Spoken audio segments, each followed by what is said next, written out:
Hey, this is Al from Transformational Gaming. Appreciate you coming by. Appreciate you coming to the channel. Today I want to talk a little bit about Matt Booty on Kindafunny and his statement about why games aren't comparable narrative-wise and competitive-wise to Sony's games, because he is one of the managers at Microsoft. But there's a couple of things that I gleaned out of here that I want to talk about. But before I get into all of that, I'd like to ask you guys to please subscribe to the channel.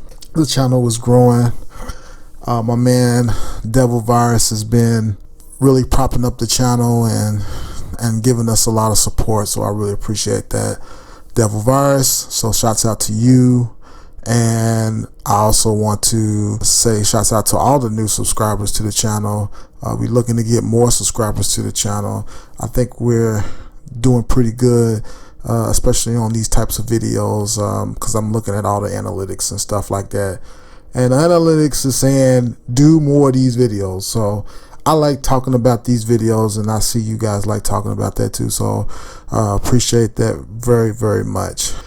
But getting into the topic, Matt Booty went on Kindafunny, and this was some time ago, so this wasn't like too recent, but I felt that after all of the Colin Moriarty stuff and the Salty Gamer or whatever his channel is called stuff, it was just a lot of stuff that's going on, and I thought it took some balls, man.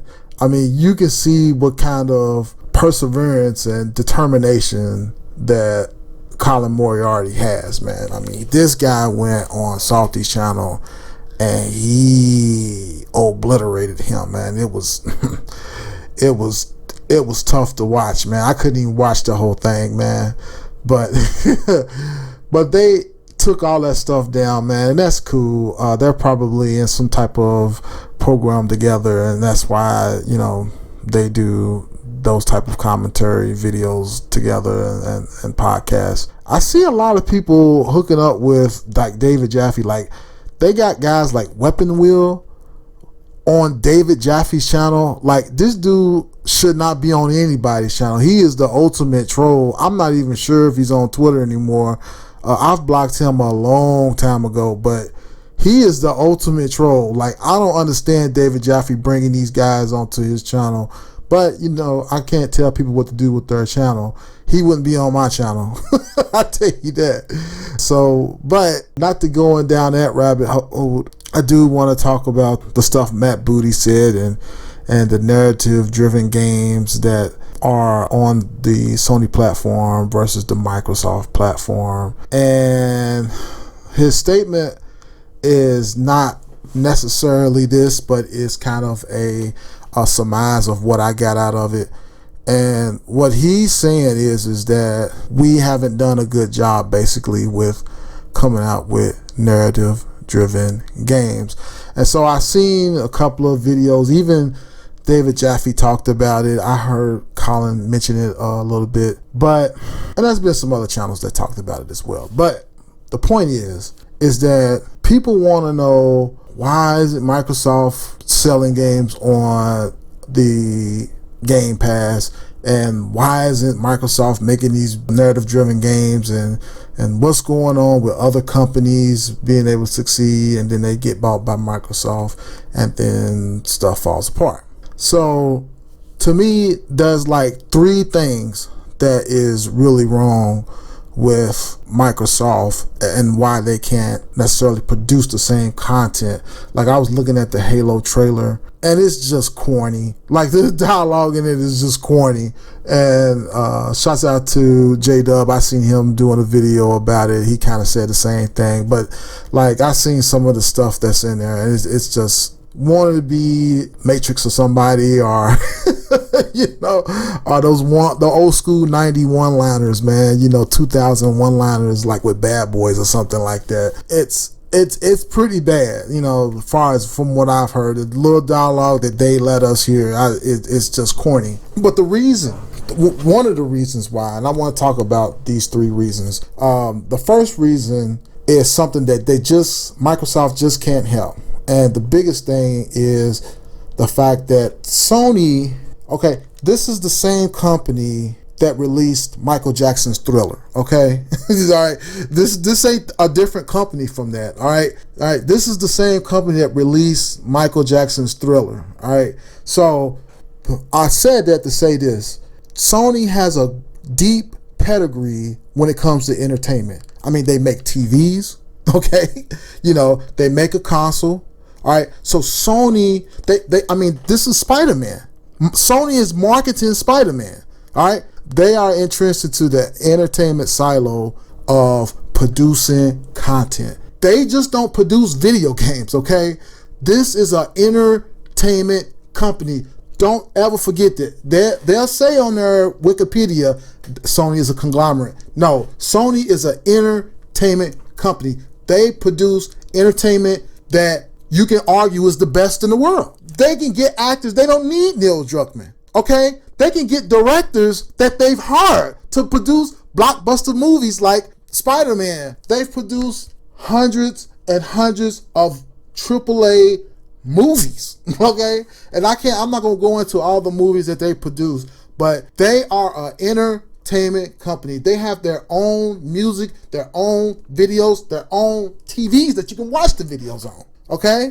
So you have to understand the nature of what Sony is. Sony is an entertainment conglomerate. That's why they have a Sony Entertainment. Okay? All right. They're not just a conglomerate. They're an entertainment silo. And what people have to understand is that Sony is built for this, man. Sony is built for this. Whatever you see on Last of Us or whatever game like God of War, these are people who dabble into different worlds between gaming, between film. Okay? These ain't no amateurs. These are real dudes who produce billions and billions of dollars in revenue, okay, to produce content. So that's what I need you to understand first and foremost. The second thing is that when Sony produces a game, Sony understands they've been through the early 90s and the mid 90s. They've been through the stuff with Nintendo. They've been through the stuff with PlayStation 1. They've been through all of these tropes, and David Jaffe talked about it on his page, and I don't know the name of the video, but he talks about it. Sony has been through tribulations that it takes to be great. I mean, you got to go through tribulation to be great, man. And the reality is that Microsoft don't know what it's like to almost fold as a company. You know what I'm saying? They just say, hey, we got billions of dollars to throw at this, and this is what we're going to produce. Or this is what everybody seems to like. And if you go off of that, you're going to find yourself always in the loss column. You got to know what it takes to get to a certain point in video games. And buying companies, which people leave after they, let me say that, you can buy the company, but you can't buy the developers that's in the company. All right, they don't work on contracts. They are free agents. And a lot of times what happens is that a lot of these people just leave. So, but with that being said, Sony knows what it takes. They've had hits, they've had losses. They know what it takes to make games. I mean, they've came out with Ratchet and Clank. One of the things that Matt Booty, which he should never say anything. Like, this guy should never crack a joke on anybody. I mean, your name is Matt Booty, okay? I thought it was like beauty, like, you know, saying some type of complex word that just sounded like booty. No, this dude's name is Booty, okay? But anyway, he was saying, no, we ain't gonna have no rodent in our studios. We're not gonna ask our developers to build a rodent game. And let me tell you something, that rodent game that you ain't gonna ask those developers to produce has made billions for Sony. Okay, so that type of thinking lets me know that you don't get it. Okay, and so that's kind of my number two, man. You know, they just don't get it because they're just used to having a lot of money and being able to, like, even when Windows came out, it wasn't like Windows had a hard time coming out. There was no competition. There was nobody else really building a GUI operating system. And so my last point I want to get into is that, and it's kind of akin to the second point, is that I should not know about Microsoft buying any studios. That does not make a great company at all. That is not a telegraph of saying, hey, this company is going to make great games. Buying studios is not an indicator of, hey, there's some stuff that's going to come out. And I'm going to stand by this. And I think a lot of things that have come out have shown that I'm going to be right about this. But Starfield is not coming out. It's not. It's not coming out. Look at that trailer that they had, that leaked trailer that they had. That tells you everything. That tells you everything. The fact that they don't have assets in that game running is a tell-all. And so I'm in this camp. Look, if you're going to make games, that's fine. But we don't have to buy these games. We don't have to go on Game Pass and get free games. That's not what gamers want. Gamers don't want free games. Gamers want, let's all say it together, good games. You guys have a nice day. This is Al from Transformational Gaming, and I'm done.